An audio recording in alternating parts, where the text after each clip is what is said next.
Now on to the war in Ukraine, which is reportedly also being fought by North Korea. For the first time, the United States claims to have evidence of this. They say Pyongyang has sent 3,000 troops to Russia for deployment in Ukraine.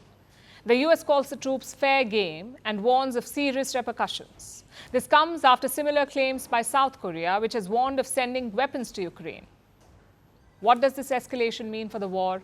Why does Russia need North Korean troops? And what will Pyongyang get out of this? Here's a report. North Korean troops seem to have triggered a new front in Ukraine. And for the first time, the US has evidence of it.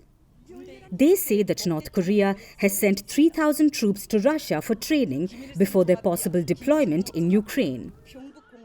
North Korean soldiers are traveling to Russia to fight against Ukraine.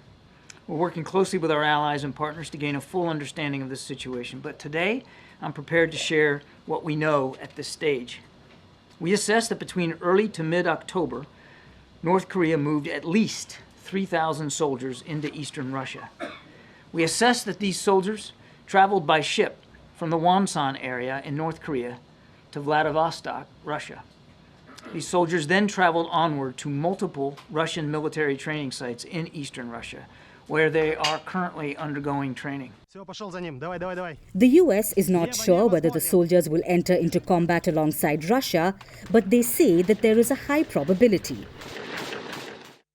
If they do deploy to fight against Ukraine, they're fair game. They're fair targets, and the Ukrainian military will defend themselves against North Korean soldiers the same way they're defending themselves against Russian soldiers. This disclosure coincides with similar claims in recent days from Ukraine and South Korea. Seoul says it has evidence that Pyongyang has sent 3,000 troops. They have called it a threat to global security.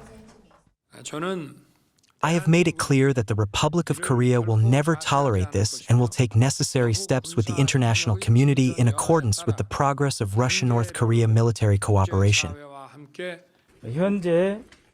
Russian military has been recruiting a lot of North Koreans, and we have confirmed the fact that the Russian military has been educating them about various military equipment, including special training about how to operate unmanned aerial vehicles. So Seoul is preparing to up the ante. They have called for the immediate withdrawal of North Korea's troops and warned of supplying lethal weapons to Ukraine. Speaking of which, President Vladimir Zelensky believes that matters are far worse than the US and South Korea believe. Ukraine accuses Pyongyang of sending 10,000 soldiers to Russia. But unsurprisingly, both Moscow and Pyongyang deny all the claims. The two countries signed a mutual defense treaty at a summit in June. They pledged to boost military ties. So what's happening now could simply be an extension of it. And if it is, then it's not a good look for Russia. The Kremlin has reportedly lost hundreds of thousands of soldiers to the war in Ukraine. So could this be an indication of trouble for Putin? If yes, then North Korea may benefit from it. The South worries that Russia will reward Pyongyang with sophisticated weapon technology to boost its nuclear program, which is crucial for leader Kim Jong-un amid the soaring tensions between the two Koreas this year. This is bound to frustrate the United States. They call Kim's participation in the Ukraine war a very, very serious issue, which will impact not just Europe, but also the Indo-Pacific. Firstpost decodes the U.S. election,